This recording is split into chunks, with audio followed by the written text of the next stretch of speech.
이번 대선은 트럼프 대통령과 코로나 이야기에 묻혀서 크게 이슈화되지 못하고 있는 것 같습니다. 아무래도 대중 유세를 할 수 없기 때문에 더 그럴 텐데요. 이렇게 대선도 흥행을 하지 못하고 있는 와중에 이번 11월 3일 선거에서 함께 치러지는 연방의원 선거와 지역 시의원 선거는 더욱 주목을 받지 못하고 있습니다. 하지만 이번 선거에서도 많은 한인들이 각계각층에서 도전장을 내밀고 뛰고 있는데요. 그래서 오늘 이슈 플러스에서는 어떤 한인들이 이번 11월 3일 선거에 출마했는지 그 면면을 살펴보겠습니다. 김성진 기자 나왔습니다. 올해는 연방의원 선거에 출마한 한인들도 많고요. 또 뉴욕, 뉴저지 지역에서도 한인들의 출마 소식이 많이 들려와서 반가운데 오늘 먼저 연방의원 선거부터 좀 살펴보죠. 아무래도 재선에 도전하는 앤디 김 의원 얘기를 가장 먼저 해봐야겠죠? 네, 현재 435명의 연방 하원 의원 중에 한인은 2018년 뉴저지 3선거구에서 당선됐던 민주당 소속 앤디 김 의원이 유일합니다. 미국의 한인 사회가 1993년 이후 25년 만에 배출한 연방 하원 의원이었던 김 의원은 올해 선거에서 재선을 노리고 있는데요. 김 의원이 경쟁할 상대는 공화당의 데이빗 리처 후보로 건설 컨설팅 업체 대표 출신입니다. 지난 7월에 두 후보에 대한 여론조사를 실시했는데요. 당시 김 의원과 리처 후보 간 지지율은 각각 45%와 42%로 오차범위 내 접전을 펼치고 있는 것으로 나타났었습니다. 거기다 리처 후보 선거 캠페인 전략을 주도했던 스태피언이 트럼프 선대 본부장을 맡게 되면서 연방 하원 3선거구에 대한 공화당 차원 지원이 크게 강화될 것으로 보여서 김 의원에게 이번 재선이 쉽지 않은 싸움이 될 것으로 보입니다. 김 의원이 대표하는 뉴저지 3지역구는 뉴저지주 남쪽의 벌링턴 카운티의 대부분과 오션 카운티의 일부를 포함하고 있습니다. 이곳의 한인 인구는 약 2,500여 명으로 추산되고요. 이 지역은 2016년 대통령 선거에서는 트럼프를 지지했었고 2012년 대선에서는 롬니를 지지한 아주 전통적인 공화당 텃밭이라 할 수 있습니다. 맞습니다. 원래 재선이 더 어렵다고 하는데 그래도 공화당 텃밭에서 이렇게 선전을 하고 있는 앤디 김 의원이 정말 자랑스럽고 꼭 이번 재선에도 성공하길 바라겠습니다. 자, 그리고 이번에는 캘리포니아 지역에서도 연방 의원 선거에 출마 한인 후보들이 많던데 좀 간단하게 짚어볼까요? 네, 먼저 2018년 캘리포니아주 39선거구에서 석패했던 공화당 소속의 영김 후보인데요. 2018년 그의 첫 번째 연방 하원 도전 당시에 예비선거에서 21.2%의 득표율을 기록하면서 17명의 후보 중에선 선두에 나섰었습니다. 그런데 본선에서는 길 시스네로스 민주당 의원이 51.6%의 득표율을 얻으면서 패했었습니다. 47,654명의 한인이 거주하는 39지역구는 한인 밀집 지역인 플러튼, 부에나파크, 다이아몬드바 등 오렌지 카운티의 대부분을 포함하고 있고요. LA 카운티와 샌버다니노 카운티의 일부도 포함하는 곳입니다. 2020년 3월에 치러진 예비선거에서 영김 후보는 48.4%를 득표하면서 현직인 시스네로스 의원의 득표율 46.8%를 앞선 상황이라서 이번 본선거 당선이 유력하게 점쳐지고 있습니다. 기억납니다. 2018년 당시에 처음 보도에서는 영킴 후보는 당선되고 앤디 김 의원은 떨어진 걸로 나왔는데 결국 두 사람의 운명이 뒤바뀌었죠. 이번에는 좋은 결과 있었으면 좋겠네요. 다음은 또 어떤 후보인가요? 네, 한국 출신 이민자인 역시 공화당 소속의 미셸 스틸 후보인데요. 캘리포니아 48지역구에서 연방 하원 후보로 출마했습니다. 스틸 후보는 2015년부터 오렌지 카운티 교통청 이사로 활동하고 있고 동시에 한인 공화당 위원회 및 캘리포니아 내 다수의 단체에서 이사직을 겸하고 있습니다.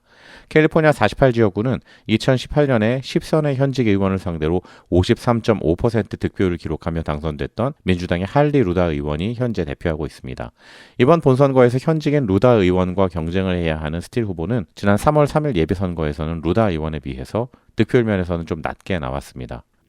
민주당 텃밭인 캘리포니아에서 의외로 한인들이 이렇게 공화당 후보로 많이 출마를 하네요. 특히 이번에 트럼프 대통령에 대한 인기가 시들해지는 상황에서 공화당 후보들이 좀 애가 탈 것 같긴 합니다. 캘리포니아에서 민주당 후보로 출마한 분도 있죠? 네, 데이빗 김 이민 변호사인데요. 36살의 아주 젊은 후보입니다. LA 코리아타운을 포함하는 캘리포니아 34지역구에서 민주당 소속 연방 하원 후보로 출마했습니다. 한인 밀집 지역에서 나와서 당선 가능성이 높다고 생각할 수도 있겠지만 현재 그곳에는 지난 2018년 선거에서 무려 72.5%의 득표율로 당선됐던 지미 고메즈 의원이 자리를 잡고 있습니다. 이번 예비선거에서도 고메즈 의원이 52.1%를 득표하고 김 후보는 21%를 득표해서 본선엔 진출했지만 현재 차이가 좀 많이 나는 상황입니다. 그렇군요. 앞으로가 기대되는 후보인 것 같네요. 자, 마지막 연방 의원은 누군가요? 네, 워싱턴주 10지역구에 출마한 민주당 소속 메릴린 스트릭랜드 후보입니다. 한국전쟁에 참전한 흑인 아버지와 한국인 어머니를 둔 스트릭랜드 후보는 서울에서 태어났습니다. 2010년 워싱턴 타코마시의 38대 시장에 당선됐는데 시 역사상 최초로 아시아에서 탄생한 시장이자 최초의 흑인 여성 시장이었다고 합니다. 현재 워싱턴주 10지역구를 대표하고 있는 데니 핵 의원이 부지사 출마를 위해서 의원직 출마 포기를 선언한 뒤에 스트릭랜드 후보가 출마를 선언했는데요. 이 지역은 민주당 강세 지역이라 또 한 명의 한인 연방 의원이 탄생할 가능성이 높아졌습니다. 그러네요. 이렇게 연방 의원에 총 5명이 출마했는데 당선 가능성이 높아 보이는 후보들이 있어서 이번 선거에 관심이 더 많이 가는 것 같습니다. 자, 그럼 이제 뉴욕 지역으로 가보겠습니다. 이번 11월 선거에서 전국에서 주와 대도시 선출직에 출마한 한인들이 총 17명이나 됩니다. 오늘 그 한인들을 다 할 수는 없을 것 같고요. 뉴욕주 선출직에 출마한 한인 후보들을 중심으로 살펴볼 텐데 뉴욕에는 딱 한 분이 계시죠? 네, 많은 분들이 이미 익히 알고 있는 이번에 5선에 도전한 론 김 의원인데요. 민주당 소속으로 뉴욕주 40선거구를 대표하고 있는 현직 의원입니다. 40지역구는 퀸즈의 화이트스톤, 플러싱, 칼리지 포인트와 머레이 힐 일부를 포함하는 곳으로 이번 5선에도 무난하게 당선될 것으로 예상됩니다. 안타깝게도 뉴저지는 아직 뉴저지 주의원에 도전하는 한인 후보는 없는 실정입니다. 그러게요. 뉴저지에도 후보가 나올 날을 기대해 보겠습니다. 네, 이번에는 지방정부 선출직 후보들을 소개할 텐데요. 뉴욕의 경우에는 시의원 선거가 4년에 한 번 홀수해 열리기 때문에 이번 11월 선거에는 시의원 선거는 없고요. 내년 2021년에 있습니다.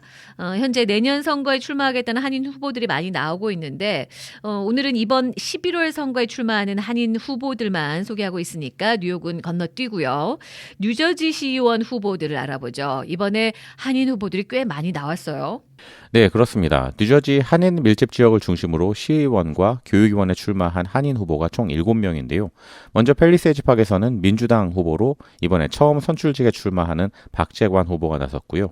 무소속으로는 원유봉 후보가 있습니다. 이번에 시의원 2명을 선출하기 때문에 누가 승기를 잡게 될지 관심이 많이 집중되고 있는 선거입니다. 그리고 펠팍은 이번 선거에서 교육위원 3명도 선출하는데요. 교육위원 선거에서는 스테파니장 현 교육위원장이 재선에 도전한 상태입니다.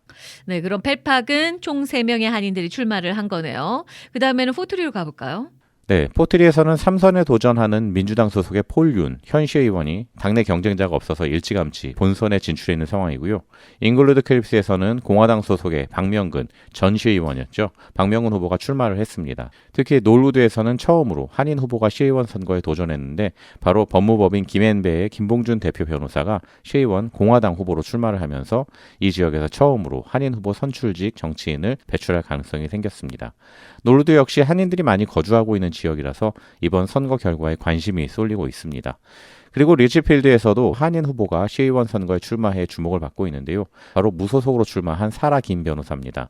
리치필드도 한인들이 많이 거주하는 지역인데 그동안 3선 시의원이죠. 데니스 심 시의원 이후로는 한인 정치인들이 추가로 배출되지 않았던 상황에서 젊은 한인 여성 후보가 도전장을 내밀면서 관심을 받고 있습니다. 네, 이렇게 뉴저지 시의원 후보들까지 알아봤는데 정말 뿌듯합니다. 이렇게나 많은 한인들이 미국 정계에 진출하고 도전하는 건 그만큼 미국 사회에서의 한인들의 정치력도 많이 성장했다는 얘기일 텐데 앞으로는 저희가 1시간, 2시간 소개도 모자랄 만큼 더 많은 한인들이 정치계로 진출하기를 바라겠습니다. 선거가 이제 2주도 채 남지 않았습니다. 내 지역구에 출마한 한인 정치인은 누군지 다시 한번 유심히 살펴보시고 꼭 투표에 참여하시길 바라겠습니다. 오늘 이슈 플러스에서는 이번 11월 3일 선거에 출마한 연방 의원 후보들과 그리고 뉴욕과 뉴저지 지역 선출직에 도전한 한인 후보들 만나봤습니다. 지금까지 김성진 기자였습니다.